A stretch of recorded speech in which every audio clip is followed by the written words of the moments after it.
Hey guys, what's up?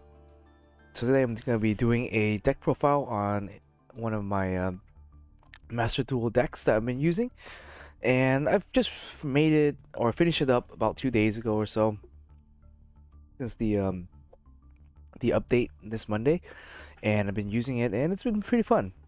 So it's kind of like your run-of-the-mill fusion deck. Um, you're just focusing on pumping out as many fusion as possible, and then kind of hopefully use that to control the board and eventually overwhelm your opponent. So more or less, it is a control deck, and yeah, so it doesn't have any super fancy combos or anything like that, but it does have some cool stuff you can do, and yeah, you can try it out. Now it kind of is like my real life deck, but instead of using Dragoon, we're gonna be using Phoenix Enforcer. This guy, which is kind of, more or less meta defining for the most part. Any deck that can play him will play him. So yeah, he's just that splashable. So splashable, great card, hard to remove, hard to interact with, and stuff like that. So one of the best fusion monsters ever. Probably right after Dragoon. I think Dragoon's the best fusion monster, but the hardest one to play, where this one is super not too hard to play. Anyways, for the deck profile, yeah, for this particular format, it's just best of one, and we got a Max C format. Yeah, best to just go ahead and throw in 3 Max C. No reason not to play it. Other than that, if you're an OTK deck, you might not need Max C, obviously, but if you're playing any sort of regular competitive combo deck or whatever, then yeah, triple Max C is probably a must. Now, Ash Blossom, you can either play 2 or 3 copies. I guess I prefer playing 3 copies in this particular deck. This deck, you do have some small combos that you need to get off without Max C interrupting you. Yeah, Max C, if they play Max C on you, you're kind of just ending up on a pretty weak board. So unlike it Invokes, you can, or unlike my whatchamacallit, unlike my sorry, I'm kind of losing my train of thought here. Unlike my Necross deck, you can end up on Unicorn and stuff like that, and you can kind of be okay. But yeah, this deck, yeah, you need to be able to set up your board, and you'll be special summoning at least 4 or 5 times during the turn, and you don't want to give your opponent that many cards. Plus, overall, it's just a great card. So I think 3 is gonna be the best number in the deck. Maybe, yeah, I do think 3 is the best number in the deck. So yeah, let's go and move on. So we have Celestial. This material for our Phoenix Enforcer. He has 2 effects, both of which are pretty relevant. His first effect is if he attacks, you can destroy with a face-up spell card your opponent controls. So that usually means you're hitting like field spells, maybe a continuous spell like pendulums or something like that. So there is times where you'll use his effect, but for the most part, his second effect is probably the best effect. It's kind of like a Bubble Man. So you have him and like a Dasher in the graveyard or another Phoenix Enforcer in the graveyard. You banish him, plus that Destiny Hero, and you draw 2 cards. So pretty good, and it comes up sometimes. I haven't gotten a chance to use it yet, but yeah, it's pretty good card. Next, our engine here is going to be our our run-of-the-mill Alistar Engine. Summon Alistar, grab your invocation, do the thing. So that's what we have him in here for, which is a great overall plus every turn if he doesn't get interrupted and whatnot. Next is going to be Ecclesia. Now, Ecclesia seems like a strange addition here at 3, but I think 3 is going to be the correct number, namely because the combo you go with this deck is you summon Alistar, you send Alistar, or you search with your your invocation, you summon Alistar, you search, you then link away Alistar for Armides, which puts a body on the board, puts a extra deck monster on the board. And then, right after that, you immediately, if you have Ecclesia in hand, you activate her ability, you special summon her, but you won't, you don't want to search, because if you search with her, you're gonna lock yourself out of your extra deck, which is not a good thing. So you use her plus the Armides, and you go into Predapent Verde. After you end up with Verde, then you can activate Invocation, banish the Armides and the Alistar, and then summon out Macabre. And then if you have nothing else to do, you can activate Anaconda here, and you send the Dasher and the Celeste, and you special summon the Destroyer. So pretty straightforward combo there. So that's why I mean you're special summoning at least, I want to say 5 times that turn. So you also gotta be careful of Nibiru, but as long as you get out Macabre on the board, you should be Nibiru proof. So yeah, I think that's 4 summons or 5. He should be the 5th summon. So it's Alistar in 1, Armies 2, then this is gonna be 3, and then this would be 4, and this would be 5, and this would be 6. So a total of 6 summons. So the 5th summon should be your Macabre, and you should be able to stop a Nibiru play if they had one. Yeah, so that's her purpose. And if not, if you don't see Alistar, she's a good normal summon. Get your +1, get your interruption either with Fleur or the punishment here. Next off is Dasher. It's the best level 6 hero that we can play, and he also is a Destiny hero, which means he works with Celestial. On top of that, his effect where you you can special summon a card is also relevant. So yeah, Dasher and Celestial are the best Destiny heroes / heroes to play, because I think his requirement is just a level 6 hero and 1 Destiny hero. Now the level 6 hero could be any hero, but I think the best one is Dasher, plus Dasher works with the Celestial, so that's why you have those 2. And then 2 Fleur. Fleur can kind of do the same thing as Ecclesia. You can use Fleur as a body to just go into Anaconda here. If not, you can always use Fleur as a big beater or as a negator, as a sort of a hand trap. So Fleur is always not bad. I like Fleur, and you know, when he attacks, she pumps herself up to 3,000. So 3,000 beat stick is nothing to laugh at there. Next off, just a Harpy Feather Duster, just because we are a control deck, so we can get rid of our opponent's resources and stuff like that. It's always a good thing. So I don't think Harpy's Feather Duster is a bad inclusion in the deck at all. Gives us an out to Mystic Mine. I absolutely hate playing against Mystic Mine.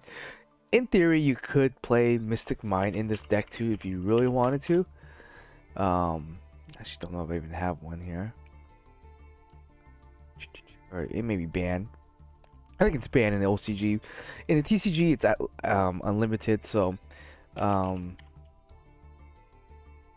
yeah, I think it's banned. So that's why it's not appearing here. Yeah, in the TCG, it's unlimited, but you may want to play 1 in the TCG. Here, since it's banned, you know, don't worry about it.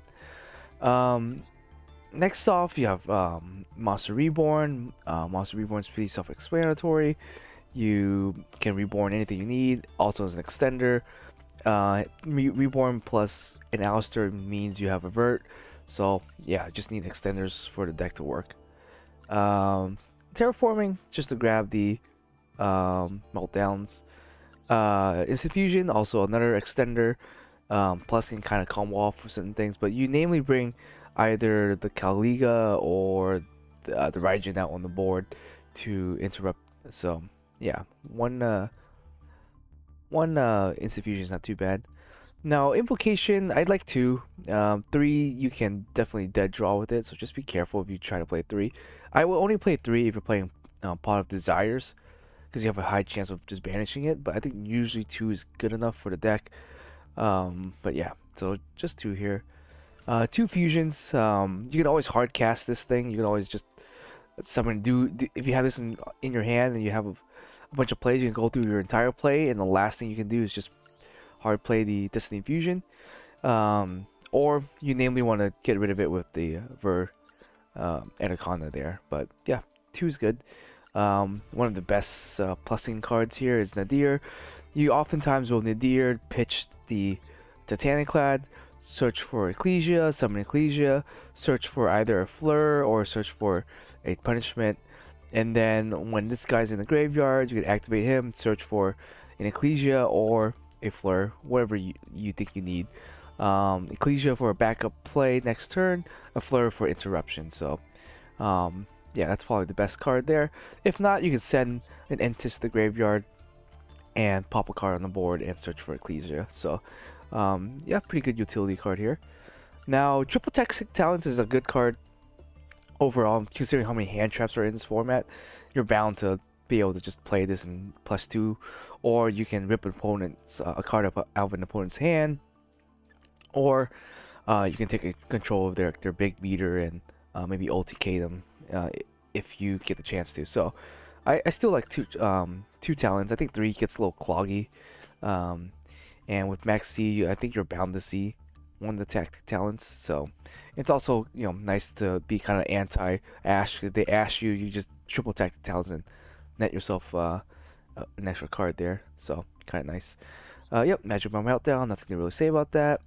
Super Poly is a great card. Great. We play a couple Super Poly targets. There's a lot of dark monsters, and Phoenix Enforcers is one of the cards that can be playing in this format. So you need an out to him. Super Poly is gonna be one of those outs. Super Poly also works well with Vert.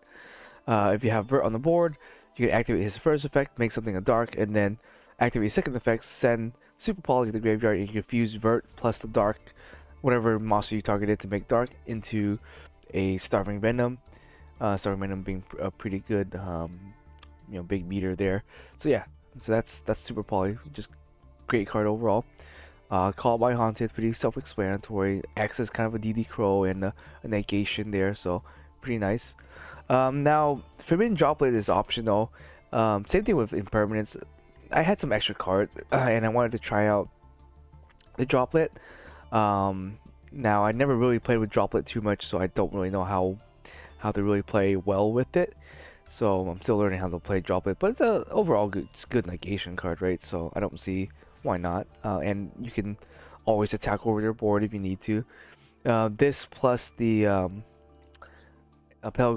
Pelican Trio is a pretty good combo. You just have everyone's attack and you kind of just wipe the whole board.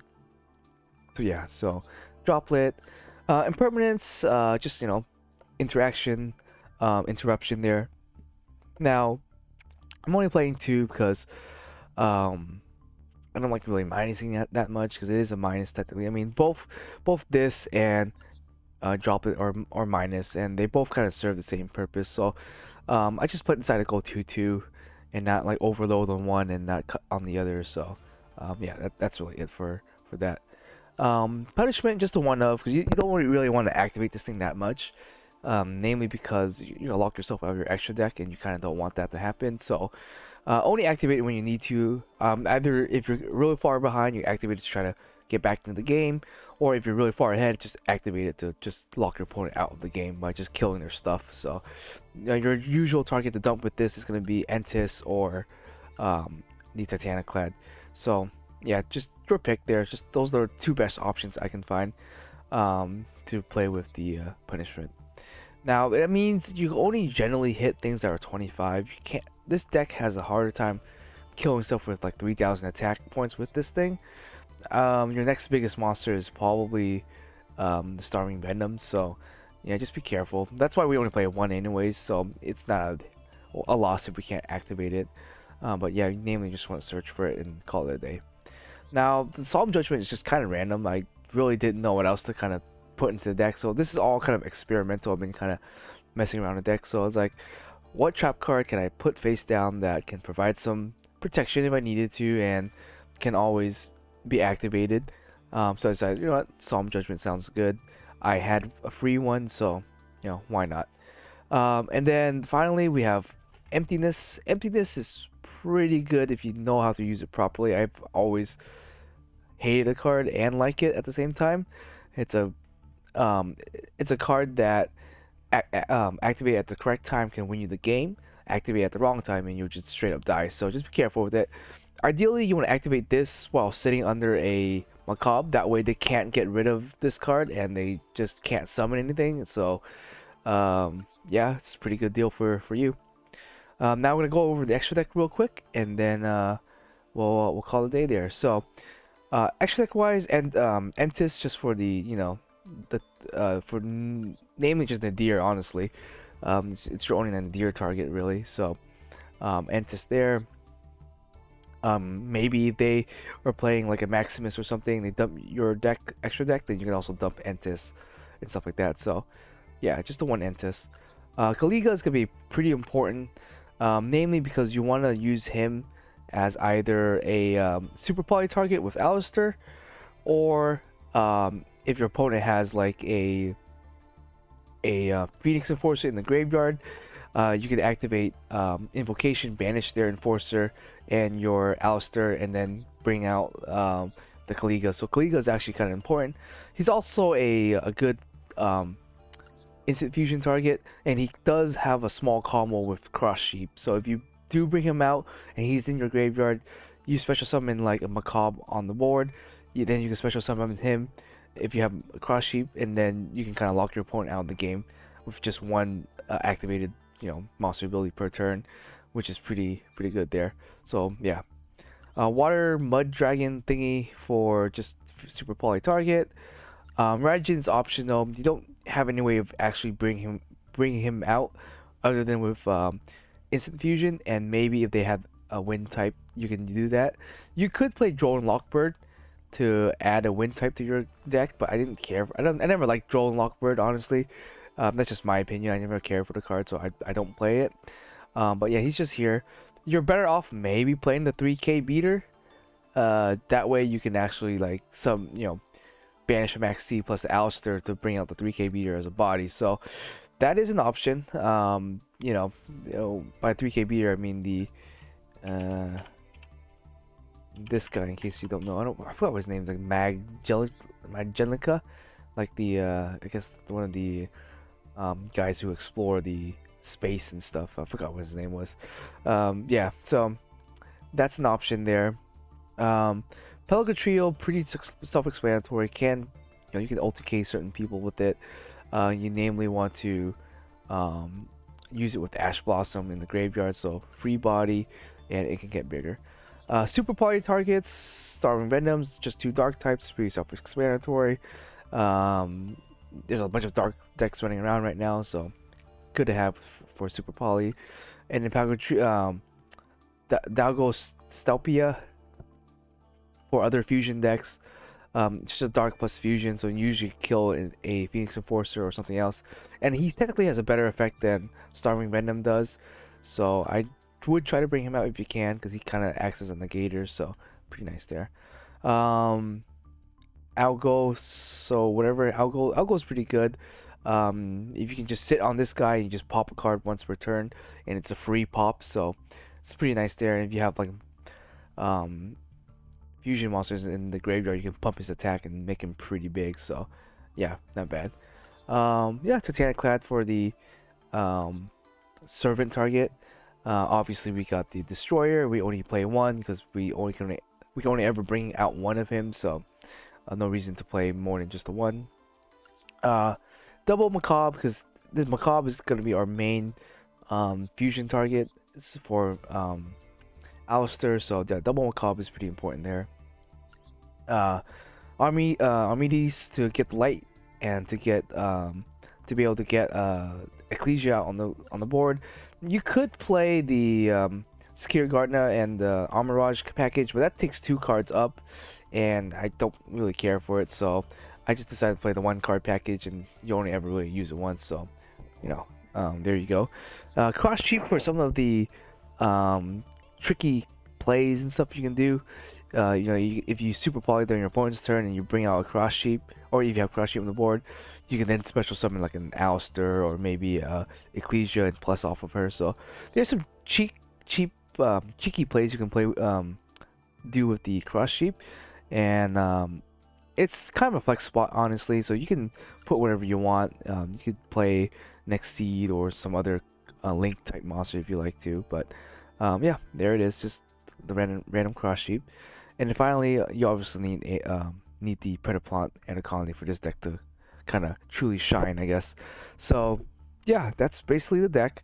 If you're thinking about the extra deck, the 2 main flex spots are gonna be the Raijin and the Cross Sheep, and maybe one of the super poly targets, but that's highly debatable. I like playing two just to make my super poly as live as possible. But if not, you can do something else. Um, you can also super poly, like these are also targets for super poly, like if you had Alistar on the board, either face up or face down, you can always super poly people, and then yeah. So, but other than that, if you don't play Nadir, then you obviously would not play Entis and Ash Dragon, so that opens up 2 more spots. And then yeah, that's really it. I think if you have any questions, just let me know. I hope you guys enjoy, and see you guys next time.